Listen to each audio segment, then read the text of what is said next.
खबरको सिलसिला प्रारम्भ गरौं। प्रधानमन्त्रीलाई विश्वासको मत प्राप्त सम्बन्धी प्रसंगबाट। प्रधानमन्त्री पुष्पकमल दाहालले नेपाली कांग्रेसको समेत मत प्राप्त गरेसँगै वर्तमान सरकार सशक्त प्रतिपक्षी विहीन बनेको छ। कांग्रेस र एकीकृत समाजवादीले समेत प्रधानमन्त्रीमा दाहाललाई समर्थन गरेपछि दाहाल झण्डै 2 तिहाक युगको प्रधानमन्त्री बन्न सफल भएका हुन्। प्रधानमन्त्री पुष्पकमल दाहालले विश्वासको मत पाएका छन्। मंगलबारको प्रतिनिधि सभाको बैठकमा दाहालले 268 मत प्राप्त गरे। प्रतिनिधि सभामा उपस्थित 270 सांसद मध्ये दाहालको पक्षमा 278 र विपक्षमा 2 जनाले मत हालेका हुन्। प्रतिनिधि सभाबाट विश्वासको मत प्राप्त राख्नु भएको प्रस्ताव बहुमतले प्रमाणित भएको घोषणा गर्दछु।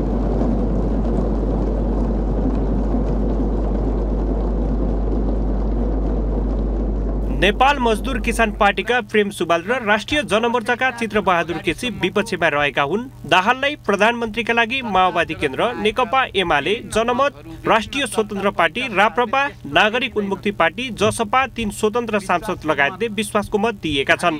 त्यस्तै दाहाललाई नेपाली कांग्रेसले प्रतिपक्षमा रहने गरी एकीकृत समाजवादीले सशर्त र लोसपाले पनि मधेसका माग सम्बोधन गर्ने शर्तमा भन्दै मत दिएका छन्।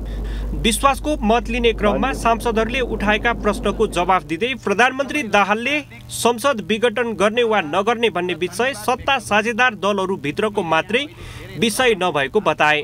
प्रमुख प्रतिपक्षी दलका नेता शेरबहादुर देउवाले सो विषयमा प्रधानमन्त्रीको धारणा माग गरेपछि प्रधानमन्त्री दाहालको त्यस्तो जवाफ आएको हो। हामी भित्र मतभेदहरू छन्, हिजो थिए, आज पनि छन्। सत्ता साझेदार भन्दा बाहिर भएका दलसँग कयौं विषयमा हिजो सहमति थियो, आज पनि छन्। त्यसकारण मैले अहिले यहाँ संविधानको कुरा जसरी उठ्यो हामी सबैलाई थाहा भएको कुरा हो। प्रधानमन्त्री दाहालले संविधानको भावना र मर्म अनुसार अघि बढ्न सत्ता साझेदार दलहरू प्रतिबद्ध रहेको पनि पटक पटक दोहोर्याए। टिकापुर घटनामा दोषी ठहर भई कारागारमा रहेका रेशम चौधरी लगायतका व्यक्तिहरूलाई रिहा गर्ने प्रतिबद्धता समेत जनाए। रेशमजी लगायत अरू साथीहरूलाई छुटाउने वातावरण बनाउनु पर्छ भनेर पहल कदमी गरिएको थियो, तर त्यो अब त सदन सुरु भयो र यही सदनबाट नै सही विधेयकद्वारा कानुन सम्मत ढङ्गले उहाँ लगायत अरू त्यस किसिमले बन्दी बनाइएका सबै नेता कार्यकर्ताहरूलाई छुटाउने वातावरण बनाइन्छ। प्रधानमन्त्री दाहालले संसदलाई सर्वोपरि ठानेर सरकार अघि बढ्ने पनि बताए। प्रधानमन्त्री दाहालले शपथ ग्रहणको अवसरमा लगाएको पोसाकको विषयमा पनि प्रतिक्रिया दिँदै दौरा सुरुवाल नेपालीको झासा पोसाक भइसकेको उल्लेख गरे। उनले आफू दौरा सुरुवालको विरोधी कहिल्यै नभएको प्रश्न पारेका थिए। दाहालले यसअघि 2065 मा पहिलो पटक र 2073 मा दोस्रो पटक प्रधानमन्त्रीको पद सम्हालेका थिए। तेस्रो पटक उनी 2069 पुस 10 गते प्रधानमन्त्रीमा नियुक्त भएका हुन्। मलमा दस्तखत गर्नुहोस्। नेपाली कांग्रेसका सभापति शेरबहादुर देउवाले लोकतान्त्रिक व्यवस्था कमजोर हुन नदिन र संविधानलाई बलियो बनाउन प्रतिपक्षीमा रहँदै सरकारलाई समर्थन गरेको बताएका छन्। प्रतिनिधि सभा बैठकमा विश्वासको मतमाथिको छलफलका क्रममा उनले संविधानको रक्षाका लागि उभिने विश्वासका साथ सरकारलाई समर्थन गरेको भन्दै प्रतिपक्षमा रहेर गुण र दोषका आधारमा विरोध वा समर्थन समेत गर्ने धारणा राखेका हुन्। सभापति देउवाले आज फेरि वर्तमान सत्ता गठबन्धनको प्रमुख घटकले संवैधानिक व्यवस्थालाई चुनौती दिएको अवस्थामा संविधानको रक्षाका लागि खरो रूपमा उभिने चुनौती आएको बताए। संविधानको व्यवस्था अनुरूप विघटन पुनर्स्थापना गरेको थियो। आज फेरि वर्तमान सत्ता गठबन्धनका प्रमुख घटकका तीनै संवैधानिक व्यवस्थालाई चुनौती दिएको परिप्रेक्ष्यमा संविधानका रक्षाका लागि खरो रूपमा उभिने चुनौती हाम्रा सामु आएको छ। सभापति देउवाले महत्त्वपूर्ण तथा राष्ट्रिय सरोकारका विषयमा राजनैतिक दलहरूबीच संवाद, सहमति र सहकार्यको मार्ग अवलम्बन गर्नुपर्नेमा कांग्रेसको दृढ मत रहेको समेत दोहोर्याएका छन्। उनले संविधानको रक्षा गर्नु र संविधानको सार्थक कार्यान्वयन अहिलेको आवश्यकता रहेको र यसका लागि सहकार्य र सहमति आवश्यक रहेको बताए। पूर्ण कार्यकाल कामना गर्नुपर्दछ र हामी सबै मिलेर गर्न दिनुपर्छ भन्ने संविधानको मर्म र भावना अनुरूप हाम्रा व्यवहारहरू केन्द्रित हुनुपर्दछ। पूर्ण कार्य गर्न आवश्यक छ। सभापति देउवाले मुलुकमा विद्यमान चुनौतीको सामना गर्दै प्रधानमन्त्रीले देश र जनताको हितमा काम गर्ने विश्वास व्यक्त गरे। नेकपा एमालेका अध्यक्ष केपी ओलीले षड्यन्त्रका साथ कांग्रेसले सरकारलाई समर्थन गरेको भए सफल हुन नदिने बताएका छन्। मंगलबार प्रतिनिधि सभा बैठकमा विश्वासको मतमाथिको छलफलका क्रममा ओलीले कांग्रेसले सरकारलाई समर्थन गर्नुमा सदाशयता बाहेक कुनै कुरा नभए स्वागत योग्य भएको तर कुनै जालझेलका लागि समर्थन गरेको भए सफल नहुने स्पष्ट पारेका हुन्। अध्यक्ष ओलीले संसद विघटनका विषयमा आफू अनुकूल व्याख्या नगर्न कांग्रेस सभापति देउवालाई आग्रह समेत गरे। माननीय शेरबहादुर जीले 58 सालमा असारमा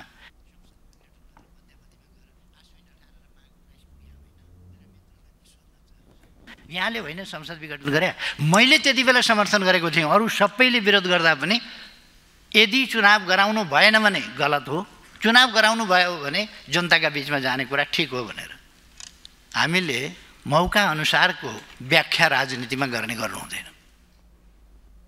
अध्यक्ष ओलीले सरकारले अघि सारेका कार्यक्रम र प्रतिबद्धता पूरा गर्न कठिन रहेको भन्दै चुनौतीका साथ पूरा गर्ने दावी समेत गरे। हिजोका कमी कमजोरीहरूलाई हटाएर अगाडि बढ्नका लागि वर्तमान सरकारलाई सफलताका साथ अघि बढाउनु पर्ने उनको भनाइ थियो। नेकपा एकीकृत समाजवादीका अध्यक्ष माधव कुमार नेपालले संसद विघटन गठबन्धनको मान्यता भए त्यसले खतरनाक संकेत दिने बताएका छन्। आज प्रतिनिधि सभा बैठकमा विश्वासको मतमाथिको छलफलका क्रममा अध्यक्ष नेपालले उनले कसैको लहरको भरमा संसद विघटन गर्न नपाइने बताएका हुन्। अध्यक्ष नेपालले यसअघि भएका संसद विघटनको काम प्रतिगमन नै भएको ठोकुवा गरे। प्रधानमन्त्रीलाई आफू खुसी संसद विघटन गर्ने अधिकार यो संविधानले दिएको छैन। संविधानको व्याख्या गर्दाखेरि के हुने गर्दछ भन्दाखेरि एक त हाम्रो सर्वोच्च अदालतले त्यसको व्याख्या गरिसकेको छ, फेरि त्यसपछि पनि सर्व ठुलो हाम्रो प्रधानमन्त्रीलाई आफू खुसी संसद विघटन गर्ने अधिकार यो संविधानले दिएको छैन। अध्यक्ष नेपालले भ्रष्टाचार अन्त्य द्रुत मार्गलाई छिटो अघि बढाउने, चोरे संरक्षण गर्ने कार्यलाई प्राथमिकतामा राख्नुपर्ने र अनुगमन र कार्यान्वयनमा विशेष ध्यान दिनुपर्ने धारणा राखे। आफूहरूले चाहेको व्यक्ति नै प्रधानमन्त्री भएको र प्रतिपक्षमा रहेको नेपाली कांग्रेसले समेत समर्थन गरिसकेपछि विश्वासको मत दिन तयार भएको जिकिर गरे।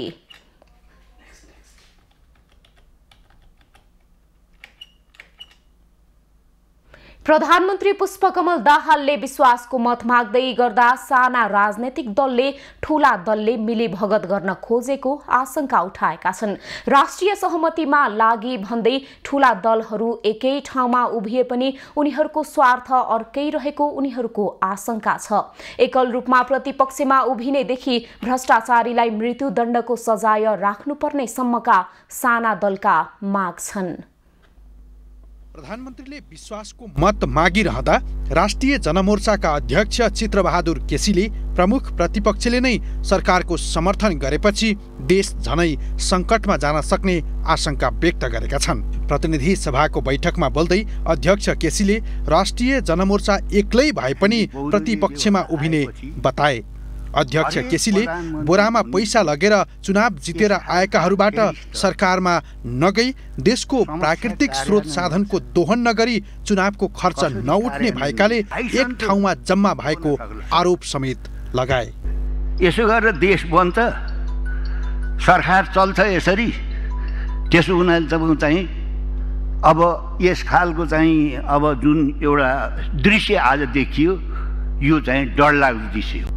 त्यस्तै नेपाल मजदुर किसान पार्टीका सांसद प्रेम सुवालले ठूला ठूला भ्रष्टाचारहरूमा संलग्नहरूलाई मृत्युदण्ड दिने कानुनी व्यवस्था गर्न सरकारसँग माग गरे। सांसद सुवालले बलात्कारको जघन्य अपराधमा संलग्न मानव अधिकारको गम्भीर उल्लङ्घनकर्ता र नेपालको आन्तरिक कुरा विदेशीलाई पुर्याउनेहरूलाई पनि मृत्युदण्डको सजाय दिने गरी सरकारले कानुनी व्यवस्था गर्नुपर्नेमा जोड दिए। उनले कालापानीबाट भारतीय सेना फिर्ता पठाउन, भारतले मिचेको नेपालका सबै भूमि फिर्ता गर्न पनि सरकारलाई दबाब दिए। ठुलठुला भ्रष्टाचारी, महिला बलात्कार गरी हत्या गरेका लगायत मानव अधिकारको गम्भीर उल्लङ्घन गरेका, नेपालको गुह्य विषय विदेशीलाई पुर्याउने देशद्रोहीलाई अहिलेको संविधान संशोधन गरी मृत्युदण्ड दिने कानुनी व्यवस्था गर्नु आवश्यक छ। नागरिक उन्मुक्ति पार्टीकी अध्यक्ष रञ्जिता श्रेष्ठ चौधरीले सरकारलाई आफ्नो पार्टीले विश्वासको मत दिए पनि विपक्षमा बस्ने स्पष्ट पारिन्।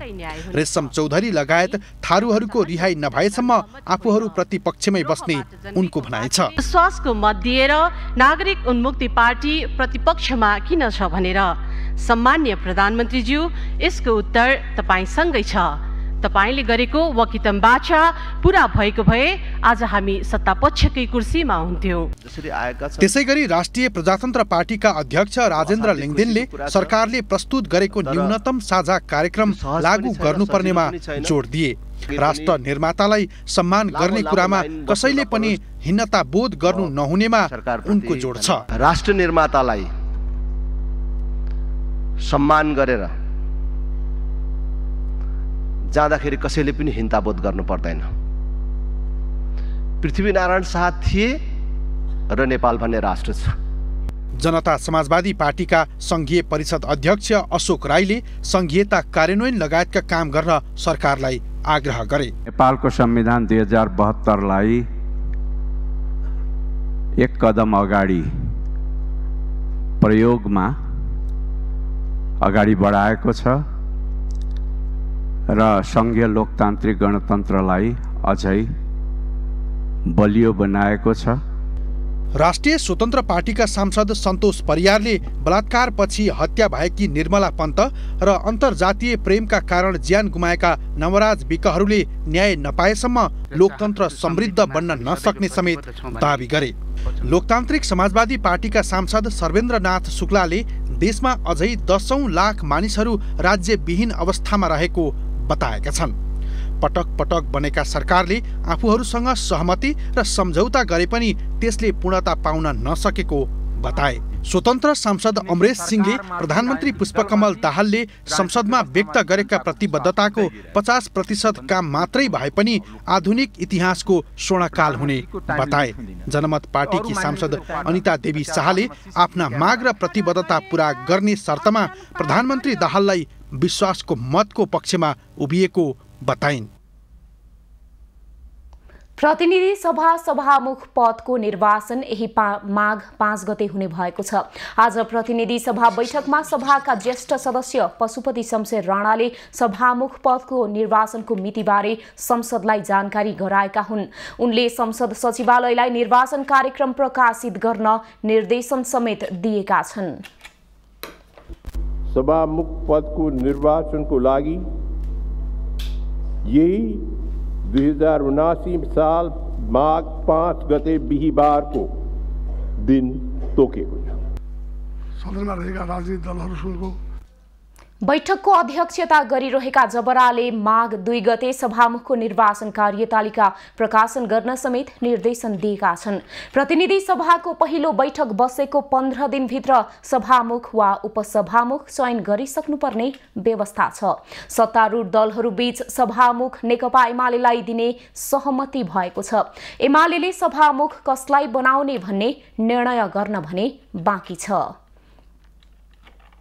पूर्व राजा ज्ञानेन्द्र शाहले राज्य पद्धति र प्रणालीको सही प्रकारले पुनरावलोकन हुनुपर्ने बताएका छन्।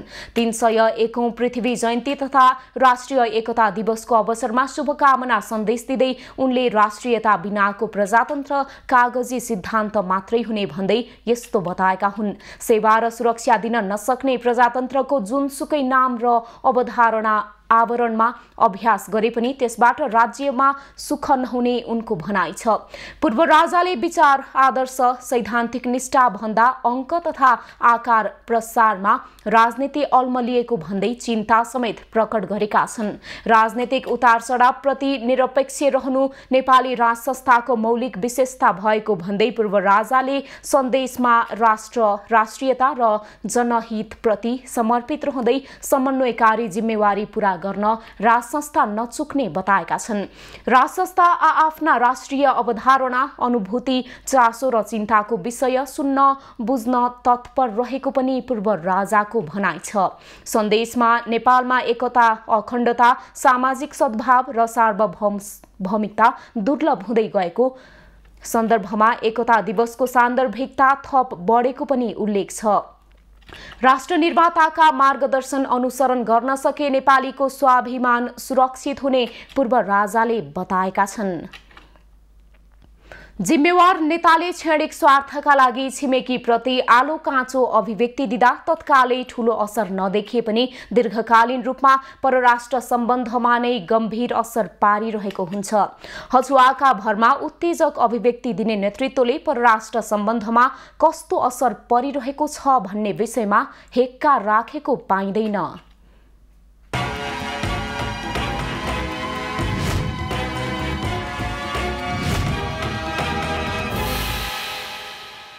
हाम्रा मित्रहरू ढोकाबाट होइन पर्खाल माथिबाट हाम्रो कम्पाउन्डमा पसेर सरकार यसरी बनाउन कहाँ पाइन्थ्यो, फेरफार गर्नुपर्छ भनेर लागिरहेको।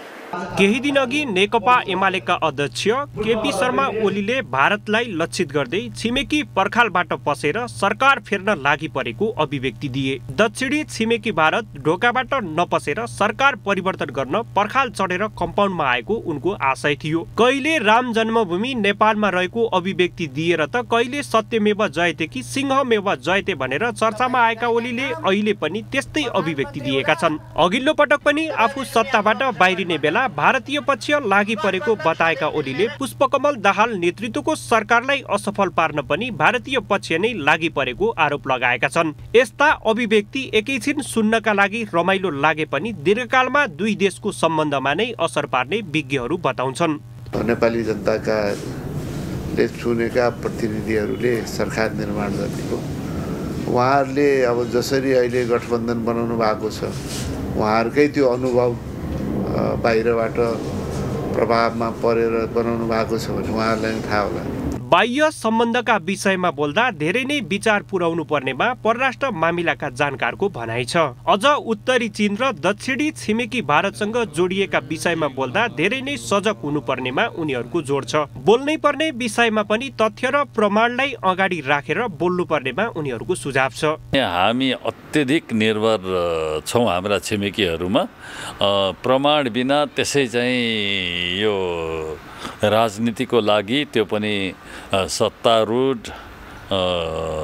गठबन्धनको एउटा प्रमुख दलका नेताले त्यसो भन्नु चाहिँ मुलुकको लागि हितकर हुँदैन। छिमेकीको अनावश्यक हस्तक्षेपलाई कदापि स्वीकार गर्न सकिँदैन। आफू सत्तामा जानका लागि छिमेकी गुहार्ने तर सत्ताबाट बहिर्गमन हुने बेला सत्तो सराप गर्ने प्रवृत्ति गलत छ।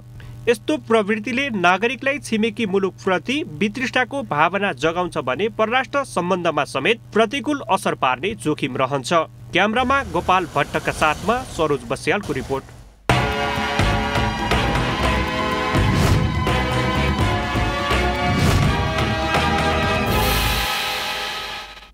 खबरको सिलसिला अझै जारी छ, हामीसँगै रहनुहोला।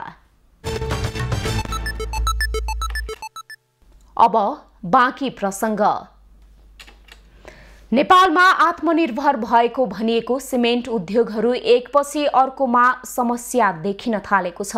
तरलता अभाव र पछिल्लो समय बजारमा माग घट्दा अधिकांश सिमेन्ट उद्योग बन्द हुने अवस्थामा पुगेका छन् भने कतिपय उद्योगहरू अनिश्चितकालका लागि बन्द नै भइसकेका छन्। बजारमा निर्माण सामग्रीको माग न्यून हुँदा मूल्य समेत घट्न थालेकोले सिमेन्ट उद्योगमा सङ्कट थपिएको छ। निर्माणजन्य गतिविधि न्यून हुँदा र सामग्रीको माग नहुँदा सिमेन्ट उद्योगमा समस्या देखिन थालेको हो। पछिल्लो समय सिमेन्ट उत्पादन गर्ने धेरै उद्योग हुँदा समेत समस्या थपिएको छ। तरलताका अभावका कारण पछिल्लो समय बजारमा माग घट्दा अधिकांश सिमेन्ट उद्योगले उत्पादन कटौती गर्न थालेका छन्। बजार माग घटेसँगै सिमेन्टको उत्पादनमा 70% गिरावट आएको छ। नेपालमा अहिले 5 दर्जनको हाराहारीमा सिमेन्ट उद्योग सञ्चालनमा रहेका छन्। तर बजार माग घटेसँगै एकाध उद्योग महिनामा 15 देखि 20 दिन मात्रै सञ्चालनमा आएका छन्। अधिकांश उद्योगको उत्पादन नै बन्द भइसकेको छ। आफै क्लिङ्कर पनि उत्पादन गर्ने र ग्राइन्डिङ गरेर सिमेन्ट उत्पादन गर्न उद्योग 30% को क्षमतामा सञ्चालन भए पनि ग्राइन्डिङ मात्रै गर्ने सिमेन्ट उद्योग अहिले बन्द जस्तै छन्।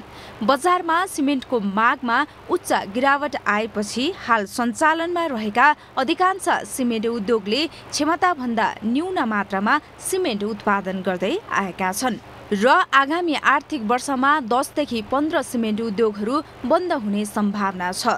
2072 पछि लगानी बढे पनि विकास निर्माणको काम कम भएकाले र आर्थिक मन्दीले सिमेन्ट उद्योगहरू सङ्कटमा आएका छन्। भूकम्पपछि भनौँ न पुनर्निर्माण भयो, त्यसपछि संविधान आयो, सरकार आयो, राम्रो हुन्छ, विकास निर्माणको काम मात्रै हुन्छ, ल विकास निर्माणसँग सम्बन्धित उद्योगहरूमा लगानी गर्नु भन्ने कुरा सरकारको चाहिँ नि आयो। त्यसपछि लगानी वात्तै बढ्यो। लगानी बढे अनुसार चाहिँ विकास निर्माणको कामले चाहिँ गति लिन सकेन। समग्र अर्थतन्त्र सङ्कटमा छ। लगानी न्यून छ। ब्याज दर उच्च लगानी योग्य पुँजीमा नभएका कारण मन्दीका कारणले आर्थिक क्रियाकलाप कम हुँदा सिमेन्ट उद्योग मारमा परेको देखिन्छ। आर्थिक मन्दीले निर्माणको काम पनि कम भएको कारणले गर्दा सिमेन्ट उद्योगहरू धराशय बनेको अर्थविदको भनाइ छ। इँटा उद्योग पनि कम छ, सिमेन्ट उद्योग पनि कम चलेको छ, जुत्ता उद्योग पनि कम चलेको छ। सबै चाहिँ 50% भन्दा कम क्षमतामा चलेका छन्। त्यसकारणले अहिले विश्व आर्थिक मन्दीको प्रभाव र हाम्रो आफ्नो कारणले गर्दा अर्थतन्त्र पनि सङ्कटमा छ, उद्योगहरू पनि सङ्कट छ, तपाईँ हाम्रो जीवन पनि अहिले जोखिममा छ। नेपाली उद्योगबाट दैनिक 37,000 देखि 40,000 मेट्रिक टन क्लिङ्कर उत्पादनको क्षमता भए पनि अहिले मुस्किलले दैनिक 13,000 मेट्रिक टन मात्रै क्लिङ्कर उत्पादन भइरहेको छ। सिमेन्ट उद्योगमा मात्रै 1 खर्ब रुपैयाँ भन्दा बढी बैंक तथा वित्तीय संस्थाको लगानी छ। उद्योग सङ्कटमा जाँदा बैंकको लगानी जोखिममा रहेको छ। सरकारले जारी गरेको नीतिका कारण समयमै पूर्वाधार निर्माणका काममा बाधा पर्ने देखिएको छ। गृह मन्त्रालयले जारी गरेको अवैध क्रसर तथा खानी उद्योग बन्द गर्ने परिपत्रसँगै निर्माण सामग्री अभाव हुन देखिएको छ, जसको असर सडक, पुल लगायतका पूर्वाधार निर्माणको क्षेत्रमा देखिने भएको छ। सडक विभाग अन्तर्गत रहेको निकाय नागढुङ्गा मुगलिन सडक विस्तार आयोजनाले नागढुङ्गा नौबिसे पहिलो खण्ड, नौबिसे मलेखु दोस्रो खण्ड र मलेखु मुगलिन तेस्रो खण्ड गरी निर्माण कार्य अगाडि बढाएको छ। विश्व बैंकको ऋण सहयोगमा बन्दै गरेको यो आयोजनाको स्थलगत अवस्थाबारे जानकारी लिन यति बेला हामी नागढुङ्गा मुगलिन सडक आयोजनाको कार्यालय आइपुगेका छौँ। सडक विभाग अन्तर्गत नागढुङ्गा मुगलिन सडक योजनाले मुगलिन नागढुङ्गा सडकको स्तर उन्नति सुरु गरेको छ। सवारी चापका कारण साँघुरो हुँदै गएको नागढुङ्गा मुगलिन सडकलाई नारायणघाट मुगलिन सडक जस्तै बनाउन 3 खण्डमा विभाजन गरी स्तर उन्नति सुरु भएको हो। विश्व बैंकको सहयोगमा बन्दै गरेको यो सडक आयोजना तीव्र रूपमा अगाडि बढिरहेको थियो। निर्माण कम्पनीहरू तोकिएको समयमै काम सक्ने तयारीमा थिए, तर गृह मन्त्रालयले मापदण्ड नपुगेका र अवैध रूपमा सञ्चालित क्रसर तथा खानी बन्द गर्न परिपत्र जारी गरेसँगै यो निर्माण आयोजनामा निर्माण सामग्रीको अभाव देखिएको छ। अप्ठ्यारो भनेको विद्युतका पोल अनि संरचना, घर संरचना र रुख जुन चाहिँ आयोजनाले ठेक्का लाग्नुभन्दा अगाडि हटाउनु पर्ने थियो, साइट क्लियरेन्स गरेर दिनुपर्ने थियो, त्यो लगभग ठेक्का लागेको 6 महिनासम्म पनि खाली गर्न सक्ने अलिकति त्यसले अवरोध गरेको छ। अस्तिको जुन परिपत्रपछि चाहिँ अहिले अलिकति अभाव छ, जसले गर्दा हाम्रो काम पनि अब सुस्त गर्नुपर्ने हो कि अब रोक्नुपर्ने भनेर अब हामी छलफलमा छौँ। यो सडक निर्माणका लागि 3वटा प्याकेज बनाइएको छ। पहिलो खण्डमा नागढुङ्गा नौबिसे, दोस्रोमा नौबिसे मलेखु र तेस्रोमा मलेखु मुगलिन छुट्याइएको छ। मालवाहक सवारी साधनलाई ठाडो उकालो चढ्न सहजता होस् भन्नका लागि यो सडकमा एउटा थप डेडिकेटेड लेन पनि विस्तार गर्ने योजनाको तयारी छ। जस्तो मेरै प्रोजेक्टको हकमा आज बिहान मात्रै निर्माण व्यवसायी आफैले तयारी अवस्थामा राखिएको निर्माण सामग्रीहरू उठाएर आफ्नो साइटमा लैजानको लागि प्रहरीबाट चाहिँ रोकावट भयो भन्ने मलाई चाहिँ इन्फर्मेसन आएको छ। पहिलो र दोस्रो खण्ड विस्तारको ठेक्का 9 जुलाई 2022मा सम्झौता भएको थियो। पहिलो खण्डमा रु 1 अर्ब 31 करोड 84 लाखमा ज्यासुङ सगुन जेभीले ठेक्का सम्झौता गरेको थियो भने दोस्रो खण्डमा शर्मा लामा जेडीआईसीजीले रु 5 अर्ब 33 करोड 19 लाखमा ठेक्का सम्झौता गरेको थियो। पूर्वाधार निर्माणमा तोकिएको समयमै सम्पन्न नगर्ने आलोचना खेप्दै आएका निर्माण कम्पनीहरूलाई सरकारको नयाँ नीतिले झन बल पुग्ने देखिन्छ भने समयमै निर्माण नहुँदा सवारी आवागमनमा पनि समस्या झेल्नुपर्ने देखिन्छ। बागमती प्रदेशका नवनियुक्त मुख्यमन्त्री शालिग्राम जमक कटेल सहित 3 जना मन्त्रीले पद तथा गोपनीयताको शपथ लिएका छन्। आज बिहान मुख्यमन्त्री जमक कटेल सहित मन्त्रीहरू नेकपा एमालेका जगन्नाथ थपलिया र राप्रपाका उद्धव थापाले पद तथा गोपनीयताको शपथ लिएका हुन्। प्रदेश प्रमुख यादव चन्द्र शर्माले प्रदेश प्रमुख कार्यालय हेटौडामा तीनैजनालाई शपथ गराएका हुन्। 110 सदस्यीय प्रदेश सभामा नवनियुक्त मुख्यमन्त्री जमक कटेलले 70 जना सांसदको समर्थन पाएका छन्। माओवादी, एमाले, राप्रपा, एकीकृत समाजवादी र हाम्रो नेपाली पार्टीको समर्थनमा दाबी पेश गरेका जमक कटेललाई प्रदेश प्रमुख शर्माले सोमबार नै मुख्यमन्त्रीमा नियुक्त गरेका थिए। यसैबीच बागमती प्रदेश सरकारले मन्त्रालयको संख्या घटाउन कार्यदल बनाउने निर्णय गरेको छ। मुख्यमन्त्री शालिग्राम जमक कटेल नियुक्त भए लगत्तै मन्त्री परिषदको पहिलो बैठकले प्रदेश सरकारका मन्त्रालयहरू घटाउने निर्णय गरेको हो। सचिवको नेतृत्वमा गठित 5 सदस्यीय कार्यदलले आगामी 15 दिनभित्र प्रतिवेदन पेश गर्नेछ। 5 सदस्यीय कार्यदल बागमती प्रदेशका प्रमुख सचिव मुकुन्द प्रसाद निरोलाको संयोजकत्वमा गठन भएको हो। कार्यदलमा आन्तरिक मामिला तथा कानून मन्त्रालयका सचिव, कानून सचिव, आर्थिक मामिला तथा योजना मन्त्रालयका सचिव, मुख्यमन्त्री तथा मन्त्री परिषद कार्यालयका प्रशासन महाशाखा प्रमुख लगायत 5 सदस्य रहेका छन्। बागमतीमा निवर्तमान मुख्यमन्त्री राजेन्द्र प्रसाद पाण्डेको कार्यकालमा 8वटा मन्त्रालयको संख्या 14 पुर्याइएको थियो। अब बागमती प्रदेशमा बढीमा 11वटासम्म मन्त्रालय रहने बताइएको छ। सुदूरपश्चिम प्रदेशका मुख्यमन्त्री त्रिलोचन भट्टले आफ्नो 5 वर्षको कार्यकालको प्रगति विवरण आज पत्रकार सम्मेलन गर्दै प्रस्तुत गरेका छन्। मुख्यमन्त्री तथा मन्त्री परिषद कार्यालयमा आयोजना गरिएको पत्रकार सम्मेलनमा मुख्यमन्त्री भट्टले संरचना र कर्मचारीको अभावका बीच थुप्रै काम भएको दावी गरेका हुन्। मुख्यमन्त्री भट्टले हामीले संघीयताको जग बसाल्ने काम गरेको बताउँदै त्यसैमा टेकेर आगामी सरकारलाई धेरै काम गर्न सहज हुने बताए। मुख्यमन्त्री भट्टको कार्यकालमा उनले कृषि, पर्यटन, जडीबुटी र ऊर्जालाई प्राथमिकता दिएको बताए। उनले जिल्ला सदरमुकामसम्म पनि सडक पुग्न नसकेको अवस्थामा उनले अहिले 400 किलोमिटर भन्दा बढी सडक कालोपत्रे गरेको बताए। मुख्यमन्त्री भट्टले आफ्नो कार्यकालमा 55 पुल बनेका, 190 किलोमिटर पक्की कुलो निर्माण गरेको, 284 किलोमिटर कच्चे कुलो निर्माण गरेको जानकारी दिए। 12,945 हेक्टरमा सिँचाइ पुर्याएको र 157 किलोमिटर तटबन्ध पनि बनाएको उनको दावी छ। नेपाल रत्न तथा आभूषण संघले पुसको अन्तिम साता जेम एन्ड ज्वेलरी एक्सपो गर्ने भएको छ। आज काठमाडौँमा आयोजित कार्यक्रममा टेकिङ नेप्लिज ज्वेलरी ग्लोबल्ली मुख्य लक्ष्यका साथ 28 पुसदेखि माघ 1 गतेसम्म काठमाडौँको होटल याकानेतीमा प्रदर्शन गर्न लागेको जानकारी दिएको हो। प्रदर्शनीमा 28 कम्पनीहरू सहभागी हुनेछन्। 4 दिनसम्म हुने जेम एन्ड ज्वेलरी एक्सपोको पहिलो दिन पुस 28 गते ज्वेलरी फेसन सो समेत हुने भएको छ। ज्वेलरी फेसन सोमा विख्यात भारतीय सिने अभिनेत्री एवं सञ्चारकर्मी मलैका अरोरा नेपाली पोसाक र आभूषणमा र्याम्पमा प्रस्तुत हुनेछिन्। पुस 29, 30 र माघ 1 गते भने प्रदर्शनी हुनेछ।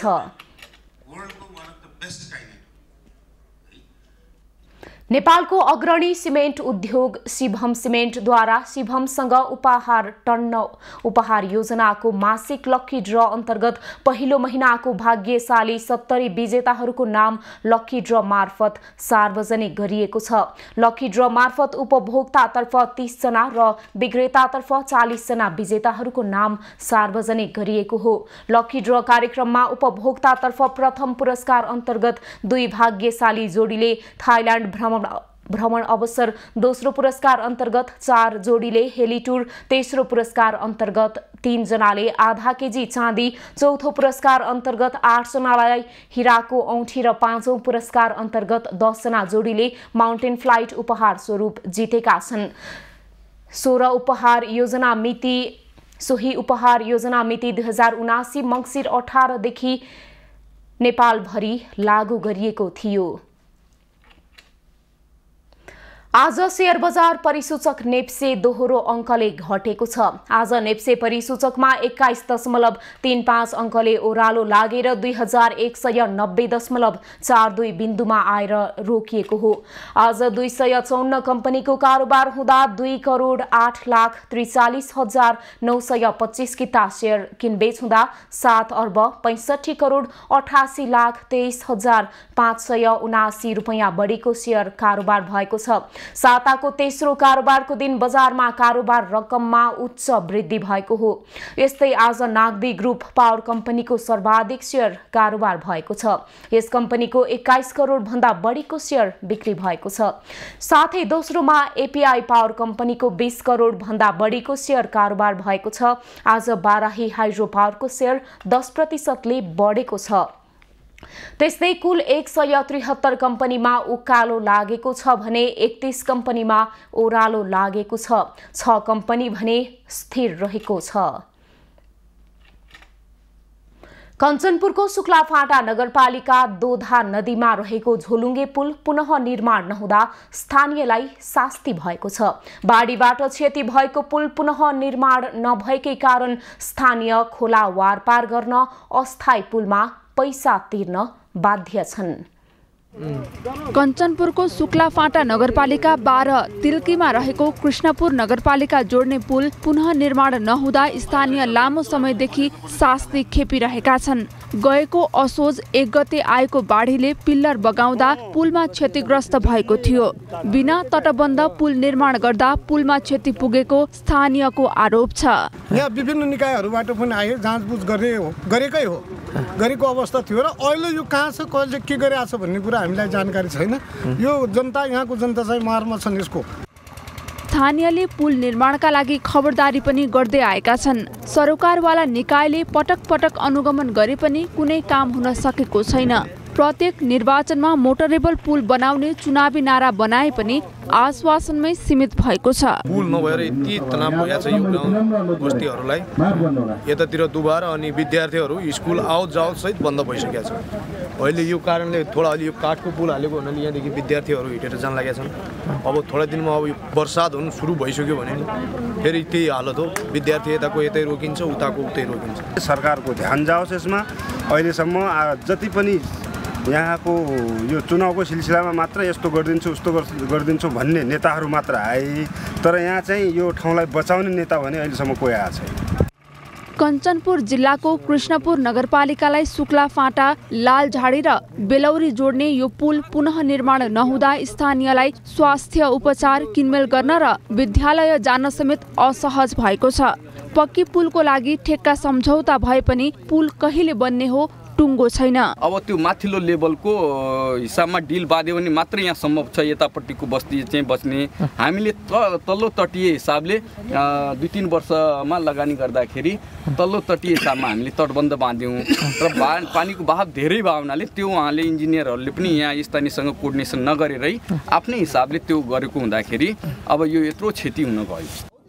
सुदूरपश्चिमका अधिकांश स्थानमा निर्माण सम्पन्न भइसकेका झोलुङ्गे पुलमा सरोकारवाला निकायको निगरानी नहुँदा पुल जीर्ण बन्नुका साथै स्थानीय जोखिमपूर्ण यात्रा गर्न बाध्य छन्। राजन जयगढी, कञ्चनपुर। प्रधानमन्त्री पुष्पकमल दाहालले नेपाली कांग्रेससँग कुनै सहमति नभएको प्रश्न पारेका छन्। प्रतिनिधि सभामा विश्वासको मत लिएर बाहिरिने क्रममा संसद भवन बाहिर सञ्चारकर्मीसँगको कुराकानीका क्रममा दाहालले सो धारणा राखेका हुन्। प्रधानमन्त्री दाहालले संसदमा पाएको अपार समर्थनले गर्व र ठूलो चुनौती थपिएको महसुस गरेको पनि बताए। हिजो तपाईहरुले यही ठाउँमा मलाई सोध्नु भएको थियो, भोलि के हुन्छ विश्वासको मत भन्नुहुन्थ्यो, मलाई सिङ्गै हाउसको समर्थन हुन्छ भनेको थिएँ मैले। त्यो त मैले अनुमानको आधारमा भनेको थिएँ, तर आज त्यो यथार्थमा परिणत भएको छ। मलाई निकै हर्ष र गर्वको अनुभूति भएको छ। साथसाथै निकै ठुलो जिम्मेवारी र चुनौती थपिएको पनि मैले महसुस गरेको छु। कांग्रेस नेताहरूले संविधानको रक्षाका लागि सरकारलाई विश्वासको मत दिएको बताए। संविधान जोगाउन प्रधानमन्त्रीलाई टाढा जान नदिन मत दिएको नेताहरूको भनाइ छ। 70 वर्ष लडेको संविधान बचाउनको लागि हामीले अहिले प्रचण्डजीलाई मतदान गर्यौं र यही बचाउनको लागि 5 दलको गठबन्धन भएको थियो। त्यो गठबन्धन हाइज्याक भएको थियो। अब त्यसलाई करेक्सन गर्ने पनि यो उद्देश्यले यो चाहिँ अहिले हामीले मतदान गरेर यो संविधान बचाउने, मुलुकको सङ्कटलाई टार्ने एउटा प्रयास गरेका छौँ। अवश्य पनि यसले देश र जनताको भलो गर्छ।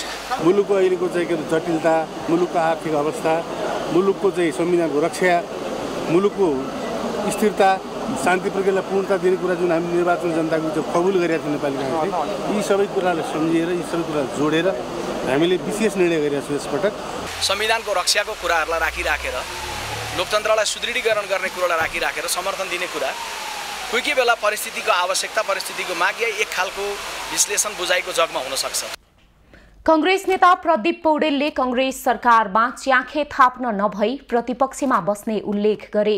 प्रतिपक्षमा रहेको दलले प्रधानमन्त्रीलाई विश्वासको मत नदिने भए पनि पार्टीको निर्णयपछि आफूहरूले विश्वासको मत दिएको उनको भनाइ थियो। परिश्रम र पसिनाको घुलन साँच्चै मनमोहक मात्र होइन, आर्थिक उपार्जनको पनि गतिलो माध्यम बन्छ भन्ने उदाहरण झापामा देखिएको छ। बाँझो भुइँ हेर्दा उराठ लाग्दो पनि अनि के पो होला जस्तो जमिनमा मेचीनगरका किसानले थालेको नमुना कृषि अहिले धेरैको प्रेरणाको स्रोत बनेको छ।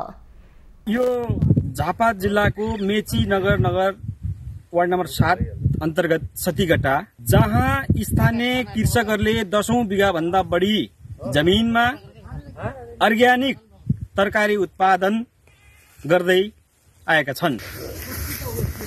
झापाको मेचीनगर 7 स्थित सतीघट्टाका पौरखी किसान नारायण ओलीको नयाँ योजनाले अहिले यस क्षेत्रमा आम किसानका लागि प्रेरणा बन्न पुगेको छ। दाजुभाइ पशुपालन तथा कृषि फर्ममा पशुपालनसँगै बेमौसमी खेती गर्ने सोच र योजनाका साथ 2077 सालबाट सुरु गरेको उनको यो कृषि यात्रा अहिले उनको राम्रो आम्दानीको स्रोत बनेको छ। उनीबाट अन्य किसानहरूका लागि गरे हुन्छ भन्ने उत्साह समेत भएको छ। अर्ग्यानिक सब्जी यहाँ उत्पादन हुन्छ र यो सब्जी उत्पादन सँगसँगै आर्थिकमा पनि ठुलो टेवा पुगेको छ। करिब 10 बिघा जमिनमा मौसमी खेतीका रूपमा उनले काँक्रो, लौका, करेला, फर्सी र आलु खेती लगाएका छन्। कामदारको अभावकै कारण कृषि मजदुरहरू प्राय भारतीय रहेका छन्। दैनिक 40 जनासम्मले काम गर्ने उनले कृषि फर्ममा सुरुमा 10 लाख लगानी गरेका थिए। उनले त्यसबाट 20 लाखको तरकारी बेचिसकेका छन् भने थप 10 लाखको बेच्ने योजना छ। समयमा मल नपाउने र उन्नत जातको बिउ बिजनको अभाव हट्ने भए कृषिमा सम्भावना रहेको ओली बताउँछन्। हामी कृषिमा लागेर हामी आत्मनिर्भर बन्ने कुरामा सबै अगाडि बढ्यौँ भने सबैका हातमा पैसा पनि हुन्छ, गोजीमा पैसा पनि हुन्छ, हामी आत्मनिर्भर पनि बन्न सक्छौँ। हामीलाई कुनै कुराको चाहिँ खाँचो पनि हुँदैन। ओलीको कृषि फार्मका लागि वडा नम्बर 7 ले प्रोत्साहन गर्ने तयारी गरेको छ। किसान र कृषिसँग सरोकार राख्ने विषयका बारेमा सहयोग गर्न तयार रहेको वडा कार्यालयले जनाएको छ। कृषि फार्मका उत्पादन झापाको बिर्तामोड स्थित कृषि थोक बजारमा बिक्री हुने गरेको छ। केही भने स्थानीय बजारमै खपत भइरहेको छ। उनले तरकारी खेतीसँगै मेचीनगर 4 बाहुन डाङ्गीमा गाई पालन पनि गरिरहेका छन्। आगामी दिनमा पशु र कृषि दुवै क्षेत्रमा थप लगानी गर्ने ओलीको योजना छ। यहाँका नागरिकहरूले अर्ग्यानिक तरकारी उपभोग गर्न पाएका छन् भने स्थानीय किसान र यहाँका दर्जनौं कामदारहरूले रोजगार प्राप्त मात्र गरेका छैनन्, स्थानीय किसानहरूले यसबाट आर्थिक उपार्जन समेत गरेका छन्। एबी न्यूज खबरका लागि मुक्ति पौडेल, झापा। खबरको सिलसिला अझै जारी छ, हामीसँगै रहनुहोला।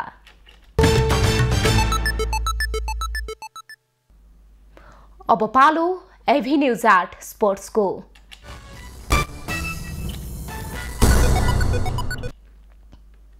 विराटनगर सुपर किङ्स पहिलो संस्करणको नेपाल टी20 लिगको फाइनलमा प्रवेश गरेको छ। मंगलबार टियु मैदानमा भएको दोस्रो क्वालिफायरमा जनकपुर रोयल्सलाई 39 रनले हराउँदै विराटनगर फाइनलमा पुगेको हो। विराटनगर सुपर किङ्सले दिएको 168 रनको लक्ष्य पछ्याएको जनकपुर 19.1 ओभरमा अल आउट हुँदै 128 रनमा समेटियो। जनकपुरका लागि चार्विक बाल्टनले 51, कप्तान ट्राभोन ग्रिफिथले 34 र खड्ग बोहराले 14 रन बनाए। जनकपुरका अन्य खेलाडीले दोहोरो अङ्कमा रन बनाउन सकेनन्। विराटनगरका लागि केओन जोसेफले 3, राज नाननले 2, सरयु तामाङ र हुसेन तालतले 1 विकेट लिए। त्यसअघि पहिले ब्याटिङ गरेको विराटनगरले 20 ओभरमा 6 विकेट गुमाएर 167 रन बनाएको थियो। विराटनगरका लागि गौरांशु शर्माले 42, अर्जुन साउदले 35, राज नाननले 33 र हुसेन तालतले 31 रन बनाए। जनकपुरका लागि जितेन्द्र मुखियाले 2, सोमपाल कामी, सरफुद्दिन अशरफ, ललित नारायण राजवंशी र समे उल्लाह सिनवारीले समान 1-1 विकेट लिए। अब विराटनगरले उपाधिका लागि बुधबार लुम्बिनी अल स्टारसँग प्रतिस्पर्धा गर्नेछ। अहिलेलाई खबरको क्रम यति नै। एबी न्यूज खबरका यी सहित अन्य विस्तृत खबरका लागि www.abnews.tv लगइन गर्न सक्नुहुनेछ। युट्युब, फेसबुक र ट्विटरमा पनि हामीलाई फलो गर्न सकिनेछ। खबरभित्रको खबरका लागि हेर्दै रहनुहोला एबी न्यूज खबर। नमस्कार।